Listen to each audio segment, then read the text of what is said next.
Frozen TV épisode 7. Cette semaine, petite pause lecture, le Team Frozen a décidé de s'abrutir devant de bons gros nanars, notre genre de prédilection, et comme on est partageur, on va vous faire découvrir nombre de perles et de classiques de cette branche un peu déchue mais pas encore tout à fait morte du cinéma d'exploitation. On va essayer à grand-peine certainement de partager notre enthousiasme pour ces terribles moments cinématographiques, tout en vous évitant l'épreuve de visionner trop de navets. En fait, c'est un peu le Reader's Digest du cinéma bis. Comme d'hab, vous pouvez nous retrouver sur iTunes, Miro et notre site web www.frozentv.com, et pour les plus courageux, vous pouvez toujours envoyer des commentaires à team@frozentv.com. A tout de suite.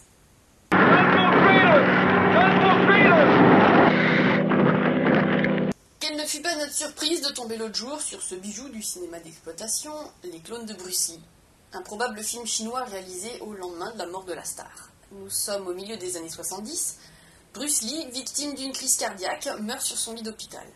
Heureusement pour le monde entier, un savant de la célèbre agence FBI, Secret Bureau of Investigation, recueille un peu de sang de la star et se précipite dans son laboratoire pour y cultiver des clones. Rapidement, genre 24 heures plus tard, en tout cas pas beaucoup plus parce que tout le monde semble avoir besoin urgent de clones. Bref, 24 heures plus tard, les clones du petit dragon sont enfin prêts.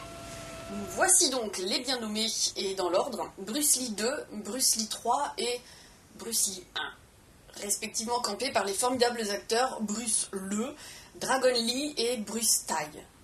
C'est vrai. Une fois un serment d'allégeance prêté à leur créateur, les voilà en plein entraînement pour parfaire leurs dons transmis génétiquement pour la Bruce 3, you first. Notons au passage leur participation enthousiaste de Bolo Yeung à sa distribution de mandales, un bolo toujours aussi impressionnant que entre autres dans l'excellent Bloodsport avec Jean-Claude Van Damme. Bref, nos clones affûtent leurs poignes car ils seront bientôt envoyés en mission secrète. Ouais, on va quand même pas cloner Bruce Lee uniquement pour qu'il s'occupe de l'épilation de Chuck Norris. Quoi qu'il en soit, dans une première mission, Bruce Lee 1 devra infiltrer l'entourage d'un producteur de cinéma véreux et devenir une star du film. Car c'est audacieux quand même, comme ils en épinent. Dans la deuxième partie du film, Bruce Lee 1 sera rejoint par Bruce Lee 2 et Bruce Lee 3, et tous les trois vont rapidement mettre fin au cruel règne d'un méchant chinois qui construit une armée d'hommes de bronze. Hop, une petite picouse et il va la transformer en bronze. Good.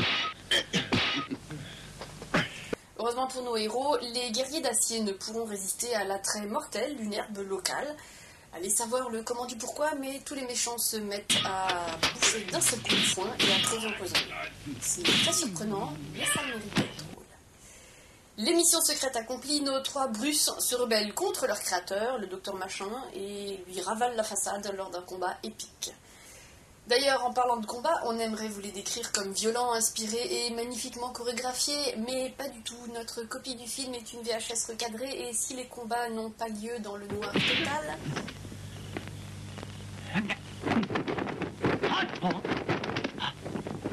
et ben ces empoignades manquent cruellement de protagonistes.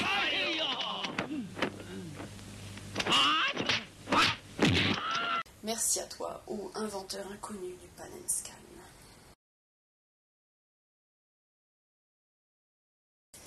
Quoi qu'il en soit, dans une première mission... Tu pensais que j'allais reprendre au-dessus ? Bon, je reprends bref ou quoi ? Bref. Bon.